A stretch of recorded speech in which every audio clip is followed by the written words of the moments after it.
जोडी कुठं हा बा इकडे या की सोबत आहे बगर जोडीच आहे कसे बसलेले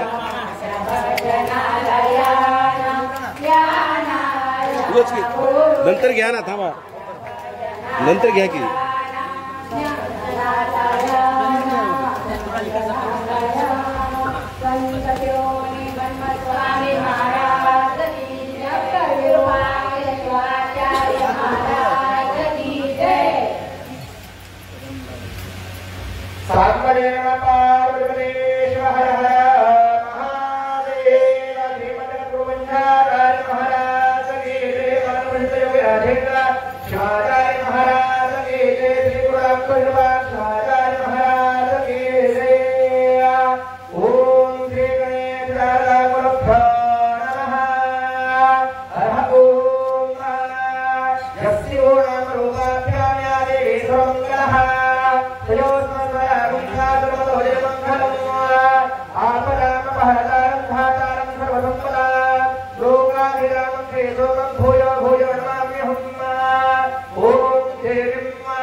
चरण सन्निधेन श्री श्रावण मास तपोनुष्ठान सोहळा निमित्य प्रथम दिनः चरण पाद्य पूजन महं माहेश्वर मुखत्तायन कर्म करिष्ये इति संकल्पं करोति संकल्पारा आदर्शाय सावचर्याय सहस्रस्याय सह इदं करोति संकल्पं करोति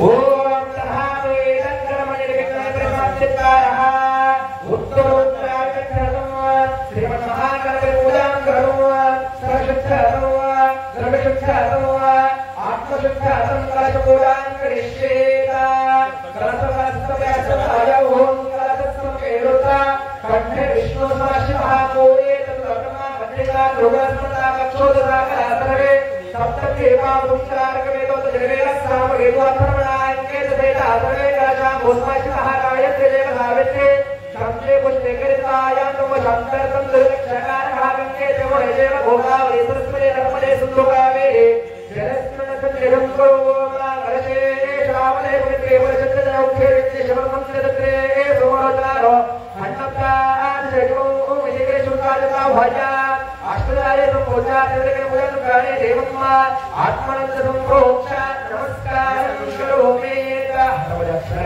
गुरु ब्रह्मा गुरु विष्णु गुरु देवो महेश्वरः गुरु साक्षात् परब्रह्म तस्मै श्री गुरुवे नमः गुरुवे सर्वलोकानां विषयो रोगिणां जये सर्वविद्यानां दक्षिणामूर्तये नमः अनुरागयुक्तायां शिष्यात्सल्यमूर्तये श्री गुरुवासवाचार्याय सद्गुरुं प्रणमाम्यहं सद्गुरुं प्रणमाम्यहं नमस्कार करूया श्रीमद्गोविंदाचार्य महाराज की जय श्री गुरु अब्दुलवासवाचार्य महाराज की जय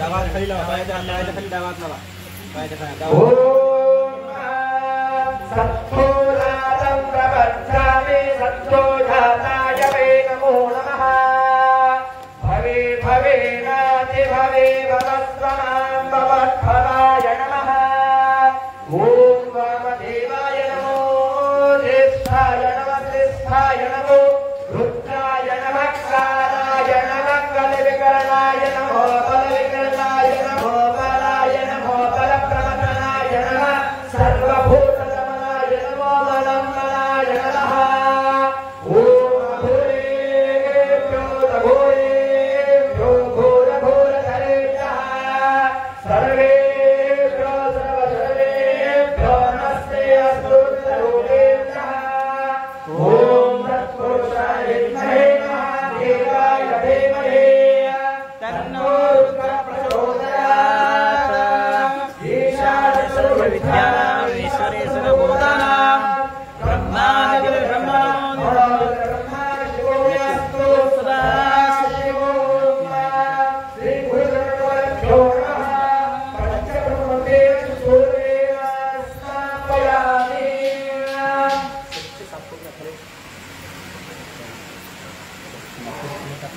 खाली टाकून देणे खाली टाकून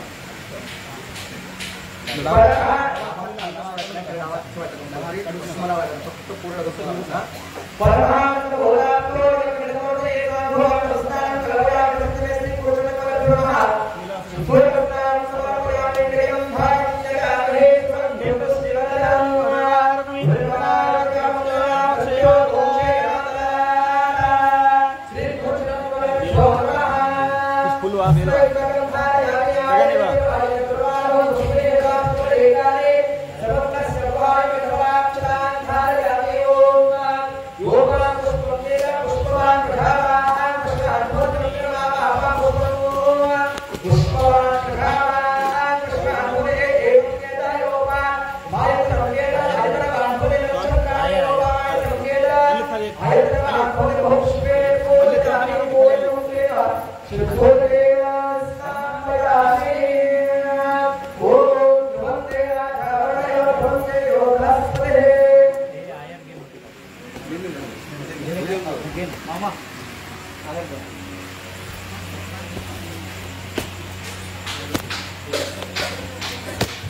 गुरु ब्रह्मा गुरु विष्णु गुरु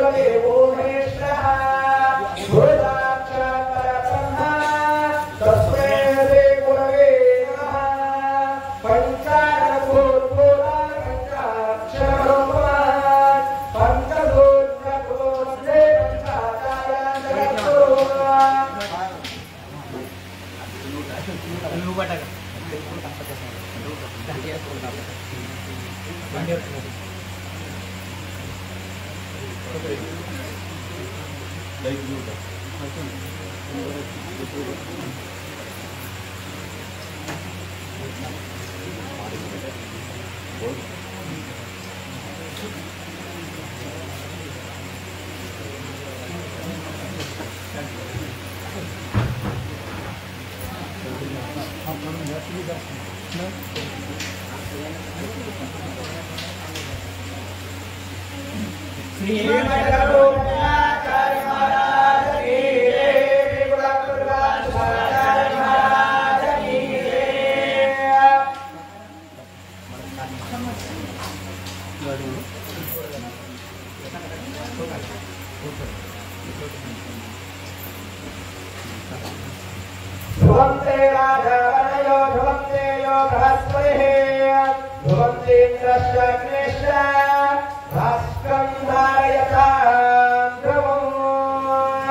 अध्यक्षर भोजेषु गुहायां शिवोदशो त्वं यज्ञस्तुभ्रकारस्तुभ्रस्वाक्यस्तुवायुस्तुभ्रपुनः ब्रह्म भूर्भुवस्वरोमा येषास्त्वविच्छानामिष्टसर्वभूता ब्रह्मार्दवा ब्रह्मा शिवयास्तुदाशोम गुरुदेवो महादेवो गुरुदेवो साक्षाः गुरुदेवात्मनास्मे तस्मै श्री गुरवे नमः ओम वागर्भाय संप्रप्तो वागर्भाप्रकटेन वन्दे वामदेवमेषो दिवमङ्गलं देवं पार्वती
सर्वांनी जगावर आरती घ्यायचे असला पद दिवस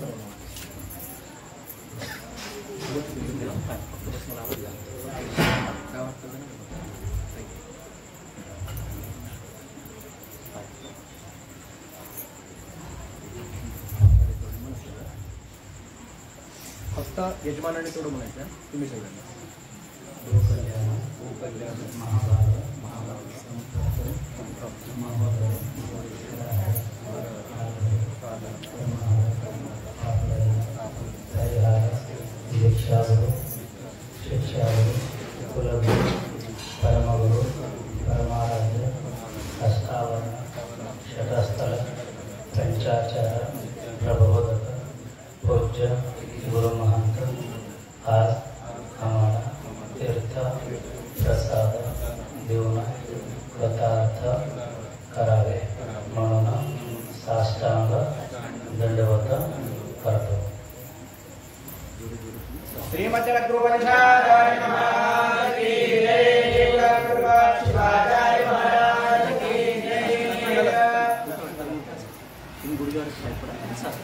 पुरुषाने थोडं साष्टांग करायचं गुडघे टोकून मला सगळ्या पुरुषाने साष्टांग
दर्शनाची आणि महाप्रसादाची या सोहळ्यातला पहिला दिवस आजचा हा पहिल्या दिवसाची सेवा करणारे कवठा संपूर्ण कवठा ग्रामस्थ आजच्या यजमान म्हणून पूजेला बसून सेवा केलेले कुमार देशमुख कवठेकर आणि संपूर्ण सर्व दाम्पत्य आणि तसेच उपस्थित सर्व भाविक सद्भक्तगण माताभगिनी नमस्कार.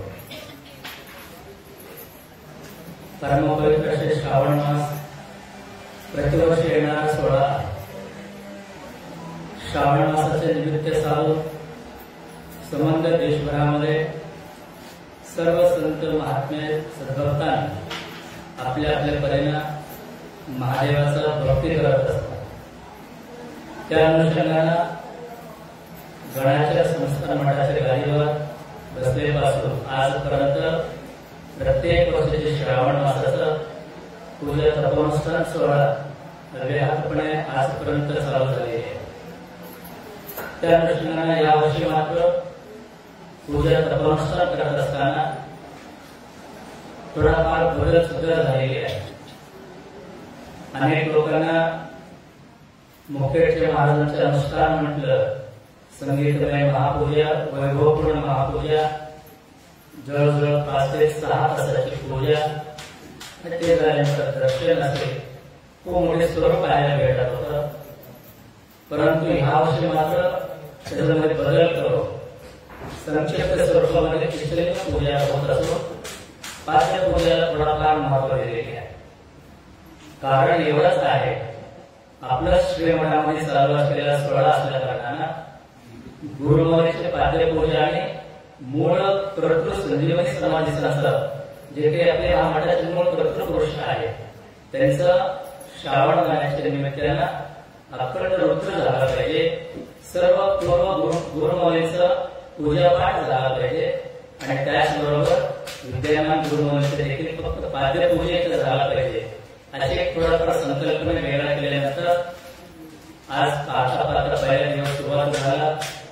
पहिल्या दिवसाचं सकाळच्या सत्राचं शेवटच्या टप्प्यात आपण सगळेजण आलो।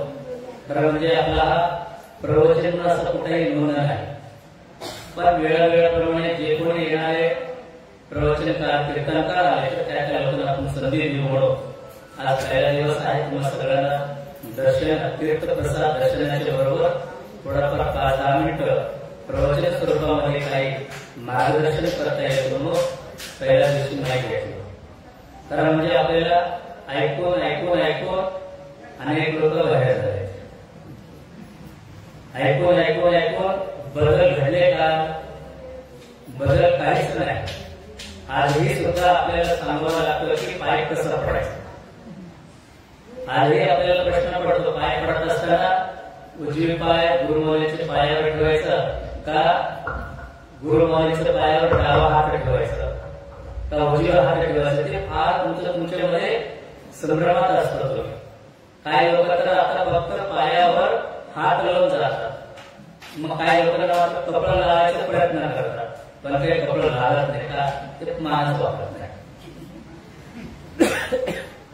म्हणजे आज परिस्थिती कसं झालेली आहे तर धार्मिक गोष्टी आध्यात्मिक येण्याकरता लोकांना फक्त दिखावाच्या पद्धतीने सुरुवात झालेली आहे। लोकांना वाटतं मीही पूजा पाठ करतो, मीही देवदेव करतो, मग त्यासाठी विशेष पर्वणी आला तर मात्र राम खूप मोठं दिसते आपल्याला। आज देशभरामध्ये तुम्ही पाहिलं तर प्रत्येक मठा मंदिरामध्ये लोक काही मावायला तयार नाही। आज आपला मुखेड नगरातलं एक ऐतिहासिक आपले मुखेड नगर आहे, दशरथेश्वर महादेव मंदिराकडे आपण पाहिलं तर त्या ठिकाणी राम अजूनही संपायला तयार नाही। सकाळीपासून सुरुवात झाला 2-3 तास झाले तर काही देवाचे दर्शन भेटत नाही, परंतु तेच मंडळ गावात असतात, कधीही आठवड्यात 1 दिवस मात्र देवाकडे फिरून बघत नाही। म्हणजे परिस्थिती असं झालेली आहे, श्रावण आहे म्हणजे निमित्त साधून आपलं काम चालून घेणार आहे। मग असं असतानाही सुद्धा भक्त कसंही वाहू द्या, भक्तांची काम भक्तासोबत असले, परंतु मठा मंदिरामध्ये मात्र पूजा पाठाने काय चालू असेल तर खऱ्या अर्थाने ह्या त्या गावामध्ये कुठं कुठं अनुष्ठान पूजा पाठ होत असतो, त्या गावामध्ये भगवंताची आणि गुरुमौलीची कृपा व्हायचं असेल तर त्या ठिकाणी ह्या पद्धतीची पूजा अनुष्ठान झालंच पाहिजे। पूजा तपोनुष्ठानाच्या माध्यमातून प्रत्येक गुरुमौली साधनाच्या मार्गावर त्या भगवंताचे नामस्मरण करत असतात। कारण ह्या कलियुगामध्ये नामाशिवाय पर्याय नाही। एका युगामध्ये एकेकाला महत्व होतं, त्रेतायुग द्वापर युगामध्ये तपस्येला फार महत्व होतं, परंतु पद्धती फार वेगळं होतं। त्या युगामध्ये भगवंताकडे जाण्याकरिता पंचाग्नी साधना करावं. म्हणजे उगवता सूर्य खाली अग्नी लावायचं आणि एका पायावर थांबायचा आणि ते किती दिवस, हजारो वर्ष उभं राहायचं. अशी पंचाग्नी साधना करायचं. कशासाठी, तर देवाचं प्राप्तीसाठी. मग काही लोक तर गुफामध्येच बसायचं, अजिबात बाहेर यायचं नाही. अशी अनेक आपल्या पद्धतीचं तपश्चर्या वेगवेगळ्या युगामध्ये पाहायला मिळत होतं. परंतु आपला मात्र या कलियुगामध्ये मात्र एकच तपश्चर्या आहे, तो म्हणजे फक्त नाम जपायचा आहे. कसं जरी त्या पद्धतीने आपण नाम जप केलं तरी सुद्धा आपण भगवंताशी एक होतो. कारण या मानवी जन्माचे मूळ उद्देश तेच आहे. मानव जन्मात आपण आलं तर परत संसार करण्याकरिता हे सगळं फक्त निमित्त आहे. परंतु ते करतही सुद्धा आपला हा जीव परमात्माशी एक रूप होण्याकरिता. शिवजीव एक साधायचा असेल तर त्याला साधण्याचे मार्ग फार महत्वाचा आहे. तो साधण्याचा मार्ग म्हणजे या वीरशैव लिंगायतांसाठी तो इष्टलिंगाची साधना आहे. प्रत्येक जण इष्टलिंग आपण मानल्यानंतर आजही अनेक आपली मायमाऊलीचा प्रश्न पडतो, तर लाखोळी आपण काय मंदिराजवळ करायचं का, घरातल्या देवाला करायचं का इष्टलिंगाला करायचं, आजही प्रश्न पडतो. म्हणजे लाकडी करत असताना कुठं करायचं. परंतु प्रत्येकाने आपला सिद्धांत करणं महत्वाचं आहे. मग आपला सिद्धांत काय सांगतो, इष्टलिंग साक्षात भगवंत आहे. इष्टलिंगाची पूजा झालं म्हणजे जगातल्या सरासर देवदेवतांचं प्रत्येकाची पूजा आला. मग त्यावेळेला इतर देवाकडे जाण्यापेक्षा इष्टलिंगावर लाकडी आपण केलं तर होतो काय, तो भगवंताला प्राप्त आहोत. कारण आपण चालणारा बोलणारा मंदिरासारखा आपण आहोत. कारण मंदिराला जागर असतो, देव तिथंच असतो. परंतु वीरशैव मात्र गळ्यामध्ये देवाला घेऊन फिरणार आहे. मंदिर आपली स्वतःच आहे. आपण देवापेक्षा मोठा देवाला प्राप्त होणार व्हायचं असेल तर आपल्याला काय करावं लागतो, तर देवाचे स्वरूप आपल्याला करून घ्यावा लागतो. देवाचे स्वरूप होण्याकरिता तशी आचरण देखील थोडं आपल्याला राहावं लागतं. म्हणून त्या अनुषंगाने आज त्या श्रावण मासाच्या निमित्तानं प्रत्येक जण पूजा पाठ करत असताना तुम्ही लाकडी करा, महादेवाकडे जाऊन या, काही करा, परंतु एक मात्र महत्वाचं आहे, तो म्हणजे इष्टलिंग पूजा मात्र अजिबात चुकवायचं नाही. वर्षाची 12 महिने काय करतो माहिती नाही, परंतु ह्या श्रावण महिन्यात तर निमित्त साधून काय करा, नित्य नियमानं इष्टलिंग पूजा करून तो लिंगावर एक वेळ वाहिला तर खऱ्या अत्यंत भगवंताला मान्य होतो. म्हणून इष्टलिंगाची मात्र महत्व सगळ्यांना समजून घ्यावं.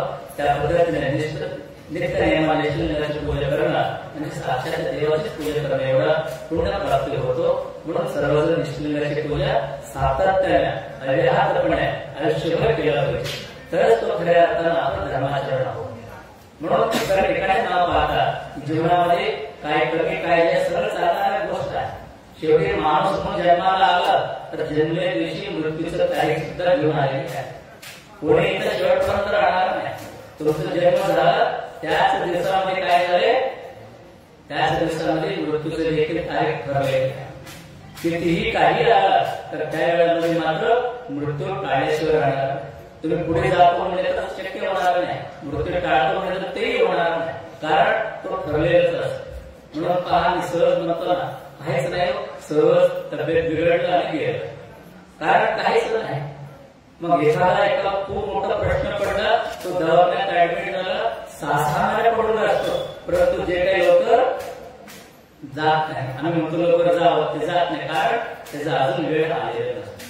म्हणून मृत्यू मात्र आपल्या हातात नाही, परंतु जीवन मात्र आपल्या हातात आहे. जीवन आपल्या हातात आहे. म्हणून आपल्या जीवनामध्ये सर्व काही करत असताना अहंकार असायला नको. त्यासाठी एक ठिकाणी खूप सुंदर सांगितलं, राम रावणामध्ये काय फरक आहे. रामाला अहंकाराचं ज्ञान होतं, रामाला अहंकाराचं ज्ञान होतं, रावणाला मात्र ज्ञानाचा अहंकार होता. वाक्य एकच आहे. काय, रामाला काय होतं, अहंकाराचं ज्ञान होतं, रावणाला ज्ञानाचा अहंकार होतं. बरं, त्याच्यामध्ये काय आहे, अहंकार आहे. हे अहंकार काय आहे त्याचं ज्ञान असेल तर त्याच्या आयुष्यामध्ये, त्याच्या जीवनामध्ये नम्रता आल्याशिवाय राहणार. जीवनामध्ये ज्ञान हे काय आहे, अहंकार म्हणायचे किती दुस्तर आहे. आपण म्हणतो अहंकार हा दुस्तर, आपण म्हणतो. मग एवढा आपण तो म्हणतो वारंवार म्हणतो अहंकार फार वाईट आहे, अहंकार फार वाईट आहे, अहंकार फार वाईट. म्हणून आपण अहंकार घेऊन म्हणून त्यासाठी काय केलं पाहिजे, अहंकार असायला नको. त्याकरिता अंगात नम्रता आला तर काय होतो, त्या अहंकाराचं प्रतिज्ञान आपल्याकडे आलं पाहिजे. परंतु रावणाचं मत काय होतं, ज्ञान माझ्याकडे एवढं आहे म्हणून तो अहंकारानं भरलेला होता. म्हणून रावण ज्ञानाचे अहंकारी होतं, परंतु राम मात्र त्या अहंकार असेल अर्षण वर्गाचे सगळ्यांचं प्रति ज्ञानवान प्रोग्राम होता. म्हणून तशी आपल्याही जीवनामध्ये आपण काय करतो त्याचं प्रति थोडंसं ज्ञान आपल्या मनात आलं, आपल्या डोक्यामध्ये आलं, आपण काय केलं पाहिजे, काय करायला नको, आपलं जीवन काय, आपण कसं जगलं पाहिजे, त्याचं थोडाफार ज्ञान आपल्या जीवनामध्ये आलं तर तो माणूस अजिबात बळी मारला जाणार. म्हणून तो जीवनामध्ये माणसाला स्वतःची ओळख करून देण्याकरिता या पद्धतीचं सर्व काय पूजा अनुष्ठान असेल, प्रवचन असेल, सर्व कार्यक्रम वारंवार आपल्याला घ्यावा लागतो. म्हणून या वर्षी मात्र पहिल्या दिवसाचं त्या श्रावण मासाच्या पूजेचं अनुष्ठान सोहळ्याचं पहिल्या दिवसामध्ये आजचा महाप्रसादाची सेवा संपूर्ण कवड्याच्या सद्भक्तांनी मिळून केलेली आहे. विशेष म्हणून आज पहिला दिवस आहे, सर्वांनी आपल्याकडून व्यवस्थितपणे प्रसाद मिळावा म्हणून त्याने वरण भात भाजी पोळी सोबत आज बालुशाची एक चांगली स्वीट नाही ठेवली. कारण आपली मठाची एक परंपरा आहे, कुठल्याही मठामध्ये तुम्ही गेलं तर प्रसाद मध्ये वरण भाताच्या बरोबर खीर शिवाय आपल्या मठाचा प्रसाद पूर्ण होत नाही. मग आम्ही ठरवलं प्रत्येक दिवशी खीर प्रसाद घेऊ, कारण या वर्षी मठामध्ये सोहळा होत आहे, मठातल्या खीर प्रसादाला फार महत्व आहे. मग प्रसादात असताना त्यांना वाटलं खीर तर आपण करतोच, परंतु त्याच्याबरोबर एक विशेष स्वीट म्हणून आपण त्यावेळी बालुशाचा करू असं म्हणून ठरवलं. आज सर्व काही महाप्रसाद तयार झालेले आहे. तर एवढं सांगायचं आहे, प्रतिवर्ष कवठ्याचे ग्रामस्थ तो मठातला सप्ताह असेल, कुठल्याही विशेष मठाच्या कार्यक्रमामध्ये तो यजमान म्हणून श्री मठाचे प्रथम भक्त म्हणून संपूर्ण कवठ्यावासी आज सेवा करत आलेले आहे. तर याही वर्षीची सेवा संपूर्ण कवठा ग्रामस्थ भक्तांनी शिष्य मंडळ एकत्रित केलं. तर या सर्व शिष्य सद्भक्तांना आजचा प्रसाद सेवा केलेला त्यांना आणि तुम्हा सर्वांना भगवंताची कृपा आशीर्वाद सांगतो. आणि एक सूचना आहे, सगळ्यांना तीर्थ प्रसाद भेटतो, कोणी काही गडबड करायचं नाही. होते कसं तीर्थ घ्यायला तुम्ही येतो पण एकमेकाला ढकलून गेलं तर तीर्थ खाली सांगून जातो. मग प्रसाद तुम्ही हातामध्ये गेला नाही, प्रसाद खाली टाकून द्या, मग उपयोग काय होणार आहे. तुम्ही संख्येने 200-300 लोक असलेले का, परंतु व्यवस्थित घेतलं तर सगळ्यांना व्यवस्थित भेटतो. म्हणून तुम्हाला सूचना देतो की एक वयस्कर मंडळ आहे तुम्ही निवांत घ्या, कारण पहिला आलं तोच तीर्थ प्रसाद आहे, शेवटचा आले त्याच्यावर तुम्हाला तेच तीर्थ प्रसाद आहे. तीर्थ प्रसाद मध्ये काही बदल होणार नाही. म्हणून सर्वांनी खूप व्यवस्थित, पुरुष मंडळाचे एक लेन असेल, स्त्रियांचे एक लेन असेल, तुम्ही व्यवस्थित आला सर्वांना तीर्थ प्रसाद भेटतो. तसे तीर्थ प्रसाद घ्यायचा, दर्शन घ्यायचं आणि ते झाल्यानंतर लगेच महाप्रसाद घेऊन, कारण जे काही सकाळी आला तर सगळ्यांना महाप्रसादाची व्यवस्था आहे, लगेच सगळ्यांनी महाप्रसाद घ्यायचं आणि ठीक सायंकाळी, कारण हा सकाळचं सत्र संपल्यानंतर ठीक सायंकाळी 4 ते 5 दरम्यान शिविलांवर ग्रंथाचा पोथी लावलेली आहे. आणि आपली मुखेडचा खूप मोठा इतिहास आहे. आपली मुखेडमध्ये आपली महादेव मंदिरामध्ये जवळपास 100 वर्षापासून पोथी चालत होती. काही कोरोनाच्या काळामध्ये थांबलं, परंतु आपल्या या गावातल्या अनेक मंडळात त्याची चांगली सवय आहे. म्हणून परत एकदा आपल्या मठाच्या माध्यमातून त्या श्रावण महिन्याच्या निमित्त चालू शिविलांवर ग्रंथाचं पोथी लावलेली आहे. त्या ग्रंथ वाचन आणि सूचन होतो. म्हणून ते 4 ते 5 दरम्यान सर्वांनी पोथी ऐकण्यासाठी यावं. तो झाल्यानंतर आपल्या सगळ्यांचे आवडता विषय म्हणजे तो शिवपाठाचा आहे. म्हणून शिवपाठला या असं मी सांगितले गरज नाही. शिवपाठ आहे एवढं कळालं तर खूप संख्येने येतो, परंतु वेळेवर आला तर चांगले भेटतो. मग उशीर सुरू होऊ द्या म्हणत आलं तर 5:30-6 वाजून जाईल.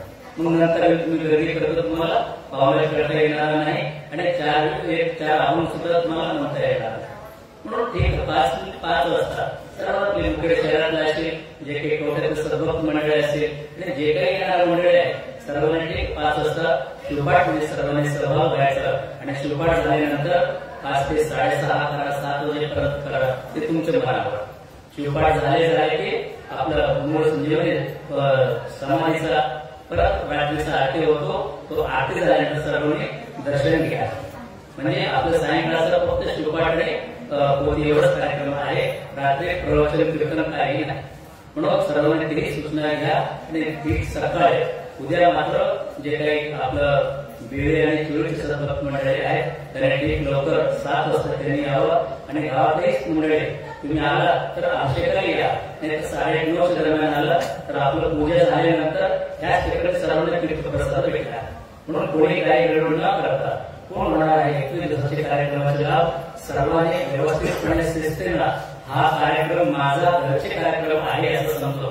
नाहीतर महाराष्ट्र आले मग तेच मंडळी करू लागले आमचे काय काम आहे, आपण आलं प्रसाद घेतलं निघालं असं करू नका. कारण आपल्याला मठामध्ये सर्वांनी तुमचं करणं सेवा करायचा.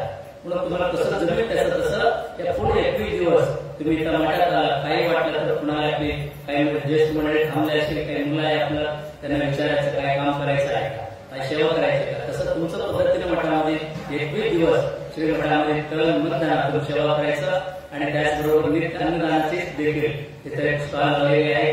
वर्षातील 12 महिने इथं मठामध्ये श्री मठामध्ये अन्नदासोह ते कार्यक्रम सुरुवात करायचा आहे. त्याकरिता देखील तिथे स्टॉल लावलेले आहे. ते कोणाला पावती पाडायचं असेल वर्षाला 1 दिवस तुमच्या नावानं या मठामध्ये अन्नदान होतो. तेही पावतीप्रमाणे पाडणार असेल तर पावती पाडून घ्यावं आणि वर्षातील त्या दिवस मात्र मठामध्ये यायचं तुमच्याकडून इथं पूजा करून अन्नदानासाठी आपली सेवा करायचं असं ते सूचना देतो. आज जे काही सेवा केलेली आहे तसं थोडा सर्व ग्रामस्थ मंडळी तुम्हा सर्वांना भगवंताची कृपा आशीर्वाद सांगून पाठवून देतो. शिवम वेळ सांबजे नमः पार्वती भारत